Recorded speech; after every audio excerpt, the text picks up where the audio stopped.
오늘 국가상징구역 마스터플랜 국제공모 최종 당선작을 국민 여러분께 보고드리게 되어 매우 뜻깊게 생각합니다. 국가상징구역은 국회 세종의사당, 대통령 세종집무실, 그리고 시민공간 등이 조화롭게 연계 조성되어 행정, 입법 등 국가 중추 기능이 이루어지고 더불어 국민의 일상도 함께하는 국가적 랜드마크 공간입니다. 행복청은 이러한 국가상징구역의 공간적 위상을 고려하여 국내외 우수한 도시설계 역량을 결집하기 위해 국제공모 방식으로 마스터플랜 수립을 추진해 왔습니다. 지난 9월 2일 국제설계공모 공고 이후 약 80여일간의 준비기간을 거쳐 11월 20일 13개의 우수작품이 제출되었고, 제출된 작품에 대해 11월 22일부터 28일까지 7일간 국민참여 투표를 시행하여 국민의 다양한 의견을 수렴하였으며, 12월 1일 국내외 도시 및 건축 분야의 저명한 전문가들로 구성된 심사위원회에서 1차 심사를 진행하였고, 전문가 심사 결과와 국민참여투표 가점을 합산하여 2차 심사에 진출할 5개 작품을 선정하였습니다. 그리고 지난 12월 15일 2차 심사를 개최하여 5개 작품에 대한 심사위원회의 집중적인 논의와 토론을 거쳐 최종 당선작을 선정하게 되었습니다. 당선작은 ANU 디자인그룹 건축사 사무소에서 제출한 모두가 만드는 미래 작품으로, 작품 내용에 대해서는 심사위원장께서 구체적으로 말씀해 주시겠습니다. 오늘의 마스터플랜 당선작 발표는 국가상징구역 청사진을 제시하는 출발점으로서 실질적인 행정수도 완성을 위해 한 걸음 더 나아간다는 의미를 갖습니다. 행복청은 당선작을 기반으로 내년 1월에 마스터플랜 구체화 용역에 착수하여 세부 계획을 더욱 정교하게 발전시켜 7월까지 도시계획안을 마련할 계획이고, 대통령 세종집무실과 국회 세종의사당은 근본 마스터플랜 국제공모에 이어서 내년 상반기에 바로 건축설계 공모를 추진할 계획입니다. 앞으로 행복청은 관계 중앙부처, 지방정부, 전문가, 그리고 국가상징구역의 실질적 주인인 국민과 긴밀히 소통하여 국가상징구역을 국민 모두가 자랑스러워하는 공간으로 만들어 나가겠습니다. 감사합니다. 심사 과정 및 최종 당선작에 대한 심사 의견을 말씀드리게 되어 뜻깊게 생각합니다. 이번 공모는 행복도시 세종을 행정 수도를 넘어 대한민국의 국가 상징 공간으로 어떻게 구현할 것인가에 대한 매우 높은 수준의 질문을 던진 공모였습니다. 국회 세종의사당, 대통령 세종집무실, 정부 세종청사, 중앙녹지공간과 세종호수공원까지 이어지는 축을 하나의 통합된 구상 속에서 해결해야 했고, 동시에 국민주권주의, 시민참여, 균형성장, 탄소중립이라는 국가적 가치를 공간적으로 담아내야 하는 어려운 과업이었습니다. 공모에는 국내외 13개 설계팀이 참여해서 높은 수준의 제안을 제출해 주었습니다. 공간 건역별 구상뿐만이 아니라 교통 보행계획, 공원 녹지계획, 스카이라인, 경관계획까지 폭넓게 고민한 흔적이 확인되었습니다. 심사 과정은 1차에서 5개 작품을 선정하였고요.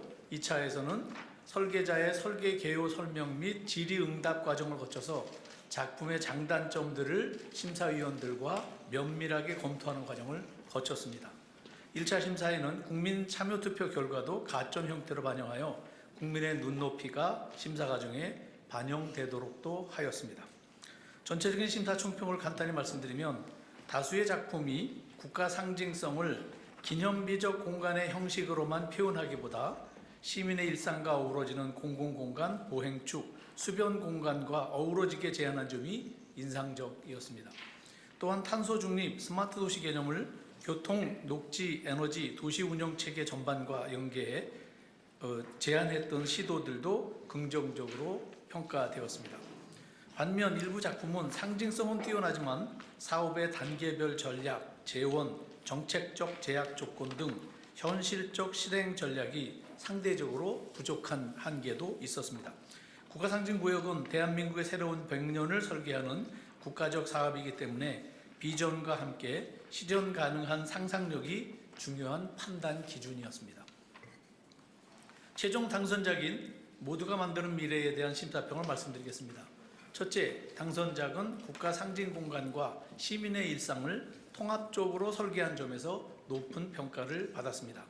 주요 국가시설을 시민 공간을 중심으로 하나의 연속된 축으로 유기적으로 연결하되 이 공간이 단순한 상징 공간이 아니라 산책로, 광장 문화, 수변 공간이 결합된 생활축으로 제한하여 시민이 부담 없이 드나들고 일상적으로 이용할 수 있도록 한 점이 매우 높은 평가를 받았습니다. 둘째, 보행 중심의 공간 구조를 구체적으로 제안했습니다. 주요 시설을 보행권 안에서 연결하고 차량 동선을 분리해서 상징 공간 상부를 안전한 보행축으로 계획한 점이 돋보였습니다. 이는 세종시가 지향하는 걷기 좋은 도시, 열린 개방 공간의 개념과 잘 연계되어 있었습니다. 셋째, 국가 상징 시설과 시민 참여 공간의 연계가 잘 제시되었습니다. 상징 전시관, 체험형 교육 공간, 민주광장, 시민마당, 수변 문화공간 등이 유기적으로 연계되어 국가적 공간의 가치가 건물 내부에 머물지 않고 시민 활동과 자연스럽게 만나는 열린 국가 플랫폼으로 기능하도록 제안했습니다. 넷째, 탄소 중립 스마트 도시 등 미래 도시 모델도 실천 가능한 수단으로 구체화되어 있습니다. 재생에너지 도입, 친환경 교통, 저탄소 건축, 조경 기법, 태양광 지열 활용, 그리고 향후 스마트 통합관리 체계를 통한 에너지, 교통, 환경, 운영 전략 등을 국가 상징구역을 미래지향적 모델로 발전시키는 전략으로 잘 제시하고 있습니다. 다섯 번째, 사업 단계별 전략 및 확장성 측면에서도 경쟁력이 있었습니다. 초기에는 핵심 인프라인 시민 공간 등 국가 기반 시설을 우선 구축하고 이를 중심으로 이후 수요와 여건에 따라 기능을 확충하고 더 나아가 도시 전체로 확산되는 단계별 전략을 제시한 점도 높은 평가를 받았습니다. 특히 대통령 세종집무실 설계와 관련해서는 이번 당선작의 배치 원칙과 개념을 적절히 참고하되 이후 별도의 설계 공모를 통해 세부적인 건축 개혁이 수립될 것입니다. 이번 마스터 플랜이 국가 상징 구역의 도시적 프레임을 제시했다면 이후 대통령 집무실의 건축 설계는 이 골격 안에서 구체적 완성도를 높이는 과정으로 이해할 수 있습니다. 오늘 발표된 당선작이 최종 완성안은 아닙니다.